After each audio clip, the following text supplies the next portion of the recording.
Time, what a night last night. There had to be 8,000 fans crammed into that stadium. I thought it was funny a couple of times.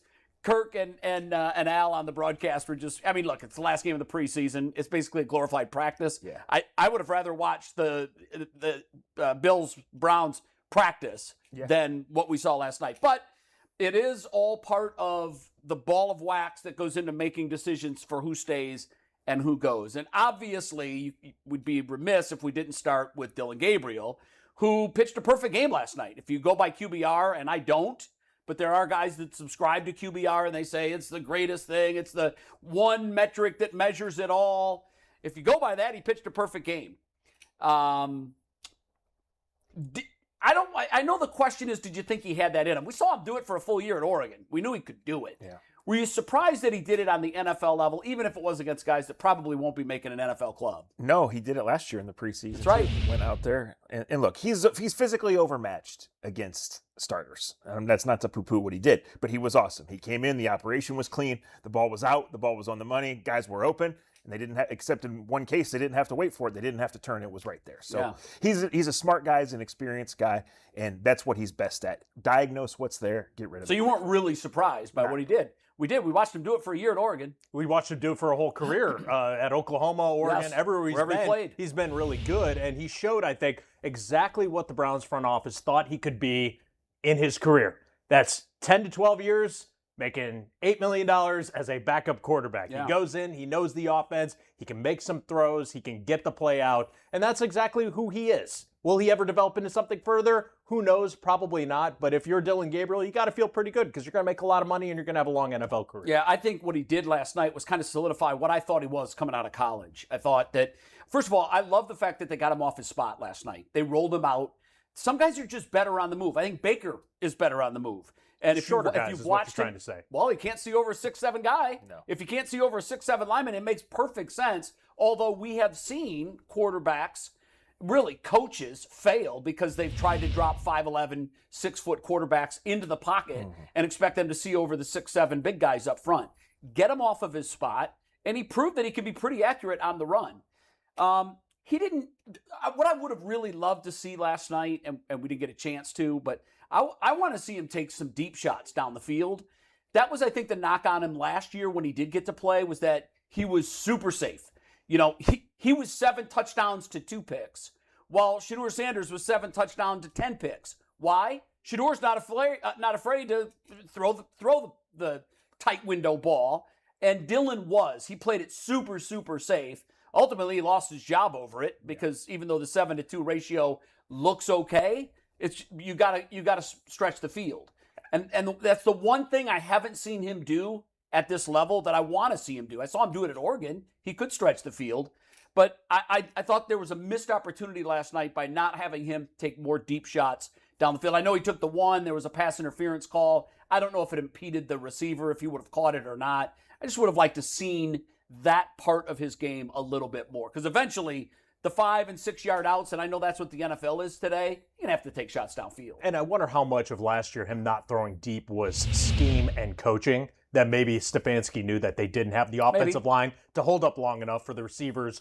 who needed more time to get open. And that's fair because no one threw deep last year. I mean, Shedeur did try it and had some success at it, but we weren't a deep threat offense by any stretch. No, he doesn't have a ton of arm, and clearly he doesn't have great physical anything. Yeah. But he can drive the ball to the intermediate range. It's hard for him to do because he can't see. Yeah. Right. Get him off his spot, maybe mobile, get him out to where he's got more lanes open, his vision improves. I thought they did a good job last night talking about that on the broadcast as well. All right, we're not done with Dillon Gabriel, by the way. We're going to talk more about who's QB2, who's QB3. There's a lot of questions on this team. I got to tell you guys, and I know what it is. Don't start screaming it was against the 3rd and 4th teamers. It was with the 3rd and 4th teamers too.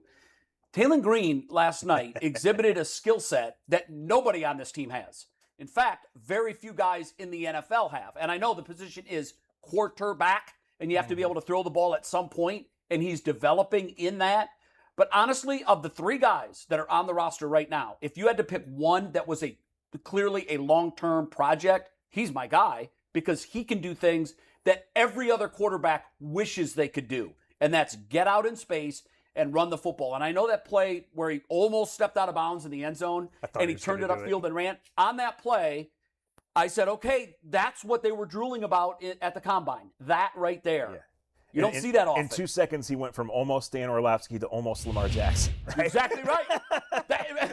And look at the distance between the two. Yes. He almost put his foot on the end line. Yeah. But when he got out, he looked like a gazelle. Yeah. And we've been seeing that all through training camp. It's tantalizing when you see him and go, oh my gosh, that is made in a lab. That is something you can't just find walking down the street. And then in warm-ups, you watch him, and he misses his receivers on go routes by 5 yards, and you go, okay, that's why he's a long-term project. Chris and Zach, let me ask you this. Let me ask you guys this. The reason I think, obviously, I think he's got the most upside of the three, just because of, he can do the one thing in the NFL that every team wishes you could do. Sure. And that's run.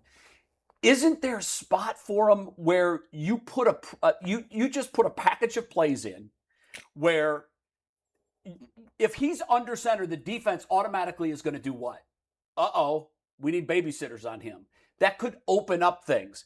It just seems to me that, and I know you don't want him throwing the ball, but if you get him to move, there could be someone within 5 yards of the line of scrimmage that's wide open because everybody is going to be honing in on him. I'm drooling watching this guy, and I think that I don't think they're going to cut him. I don't think they're going to do it. I don't think they are either. The problem with that is he has to have a roster spot, and then he has to have a game day active spot to get on the field. Sure. The third quarterback can't do that. Right. So you have to fix some things around, and you have to feel good about your health. Could they activate? They could activate him at any position. Yes, they could just make him a game day active. And then use him as the quarterback. And they got to put him out there to do something else. Right. But Jay, you've been around this a long time. I don't care if it's baseball, basketball, football, track and field. How many guys on the planet are 6'5", 230, and run 4.3? No, that's why I say that's the 1%. He is in the uber 1% of guys that are built like that can move like that. And I mean, if you practice squat him, he's gone, right? Yeah, I mean, that's what Someone's they have to decide in the next 48 hours. That's what they have to decide. I think their toughest. That might be their toughest call. Well, especially because of the trickle down. There's another position group where you're losing a guy, and then are you going to lose that guy? And I know. How do you see it? I can't wait to get to your 50. They might be able to get him on the practice squad, maybe. But the problem is, what if the Ravens have a spot and they say, we could just have this guy be the next Lamar Jackson? What if the team playing the Ravens says, we want this guy we're going to put him on our active roster so we can scout team him. Exactly. And we're just going to develop him for a few months and see how it goes. Somebody in the division, by the way, that has to see Baltimore that's right. twice. You could lose him that way. So that's what they have to weigh is what are the options? What does the whole quarterback landscape look like after this round of preseason games and as we get to Sunday decision day? It's muddy, isn't it? Now, especially after last night. I think a lot of people thought maybe there was some clarity to it. So last year, but not anymore. Just something we'll talk about later also. Last year on the night before cutdowns is when they traded Kenny Pickett. Yeah. And that avenue was open because the Raiders lost their primary backup in the last preseason game. Have any backups gone down yesterday? But there's 10 games tonight and 2 on Saturday. Oh, I thought they were all last night. No, mostly on Friday. And did they used to be? I guess because they went 1 week. They used to be all on one night. Yeah, but now that there's 2 weeks, it doesn't really matter. And the Atlanta Falcons quarterback situation is about as bad as you've ever seen. It's horrible. So that's the rumor going around right now is, hey, Kevin, you really liked Dillon before. Yeah, see, but that's don't false. have a backup. Everybody, the Browns are fine with that rumor being out there because they know that Dillon Gabriel's an awful draft pick. So they're fine with playing it on Kevin Stefanski. That is so far from the truth. Yeah. The same analytic charting project that led them to Cody Kessler led them to Dillon Gabriel. It was an organizational decision. It was not Kevin Stefanski standing on the table for Dillon Gabriel. I don't remember. You got to trust me about Cody Kessler, all right? You just got to trust me. Cody Kessler was awful. I know that they're going to be on the phone talking to the other team. I think with all of the cuts being on one day, I'm watching the Browns' defensive backfield, Ross, on that first drive, and I honestly thought half of our defensive backfield to start the season is currently on another team. Mm-hmm. Well, how about New England's backups? I know. Well, you know what's interesting is New England had a glaring weakness last year in the Super Bowl at offensive line. Yeah. They knew they had to do something to get better. And it's interesting when you're in the Super Bowl, you think you're close, and they may well be. Yeah. I mean, they had a cakewalk schedule last year. But when you start looking at teams like that, and then you look at the Browns and say, well, it's good that we're not the only ones with depth problems because, wow, they have them all over the field in their defense.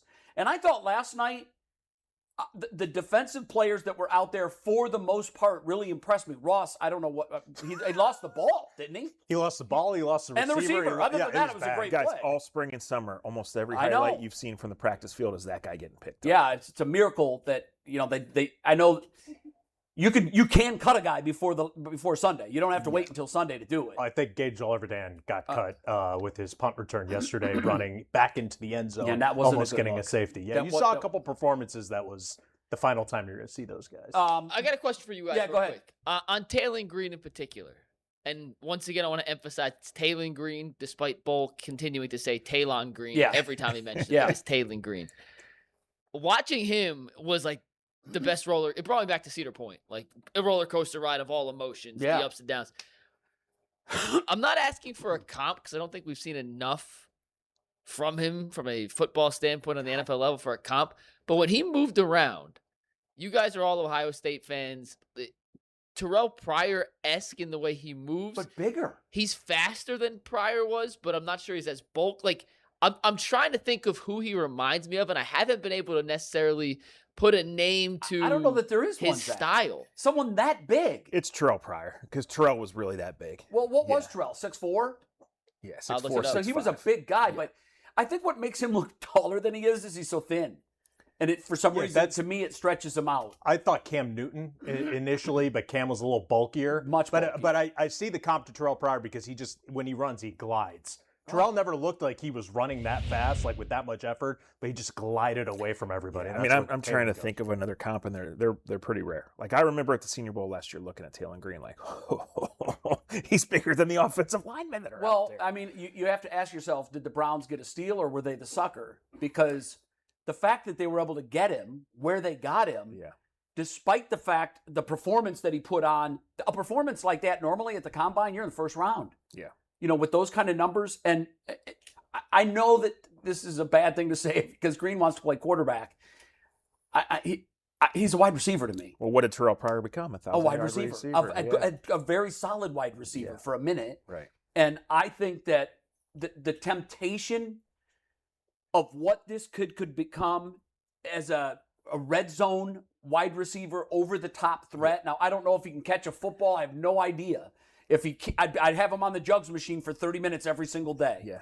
And I'd be drilling that, catching the football into this kid's mind because and the beauty of that is if he could make the team as a fifth wide receiver, now you've got your third string emergency quarterback, or you've got a guy that you can plug in with that kind of a package, 4th and 1, short yardage situations. Defenses are going to call timeouts when he walks into the game on 3rd and 4th down short situations because they want to get their minds together. What are we going to do with this kid? We'll see where it goes, but the Browns zeroed in on him as their option when they'd kind of punted on quarterback because they love the makeup. Yeah. They're well aware that might be how it goes. He's never done that. They don't want that, but they think he's just the right kind of kid that has to happen. What's really funny is his childhood hero was Kyler Murray, and he's like a foot taller than him. Three Kyler Murrays put together. Not really much of an exaggeration. Kyler Murray never lost a game in high school. That's where Taylen Green is from, and he says, I'm looking up to him, and I'm like, no, you weren't. You're in 6th grade. You were taller than him. They both went to Allen High School, and just for anyone out there curious, Taylen Green at the Combine measured 6'6", 229 was his official measurements. Terrell Pryor. And wait, what was his 40? Wasn't it 4.3? 4.33 or something like that. 4.33. Terrell Pryor at the Combine was 6'4", 228. So pound heavier, 2 inches taller than Terrell Pryor. It's probably the closest physical comp. Different body composition for sure. Yes. I never looked at Terrell Pryor and thought he was going to get broken in half. There's something about this kid when I look at him, particularly in the still shots that we keep showing of him, when he's back to throw and his arm is like this, I'm like, oh my God, that arm looks like a junior high kid's arm. He just isn't, he doesn't have that bulk to him yet. He looks like a giraffe swinging a golf club when he goes to throw the football. That's a good comp. That's a good talking comps. That's a good one. I like him. I like him a lot. I think there's something there. Can you imagine what a guy like Andy Reid would come up with for someone like this, whether it's at wide receiver or quarterback? Well, and that's what makes the decision so tough for the Browns is, look, every team has experiments that go wrong and guys they wished. So each team that has a 3 and 4 quarterback that didn't work out, when they sit down, look and say, okay, ours didn't work. Maybe we should take a chance on this guy if he hits the waiver wire. I can't ask you this question because we're going to save your answer for 10:35 and Zach's 53. But I can ask you. You're the offensive coordinator. Yeah. And Monken comes to you and says, "All right, kid, what do you got? Who's our quarterbacks? We need 3. What are you doing?" Deshaun, obviously, Shador, and I've gone back and forth on this 10 times since the end of last night. I think at the moment you keep 4 and see how the rest of the layout goes. If you could trade Dillon, you trade Dillon, then you keep Taylen Green. If you can't, maybe week 1 you put Taylen on the practice squad after all the dust has settled, because then teams are going to have their rosters that are less inclined to maybe take a guy off the practice squad. Before the show, you had said trade Shador. You backed off on that? I mean, this was 7 minutes ago. I mean, trade them all, honestly.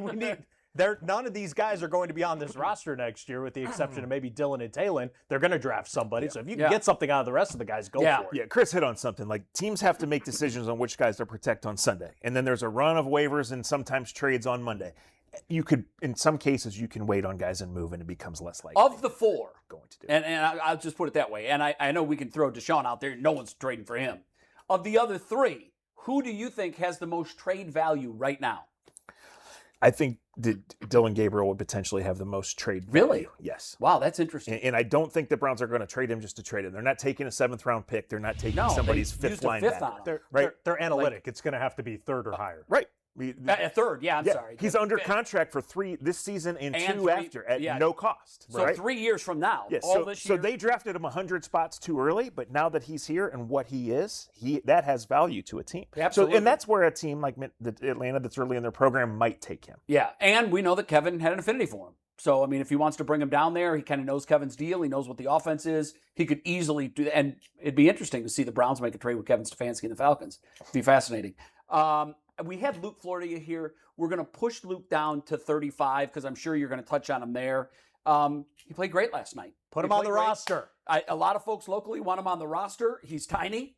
He's tiny, but he can do a lot of things. I mean, I always use my eye test. I don't care about the yardstick and measurements and all of that. Can he play football? And the kid proved that he can play football. The question is, will he do it here or will he do it for one of the other 31? We're taking a break. When we come back, we're going to switch to Guardians.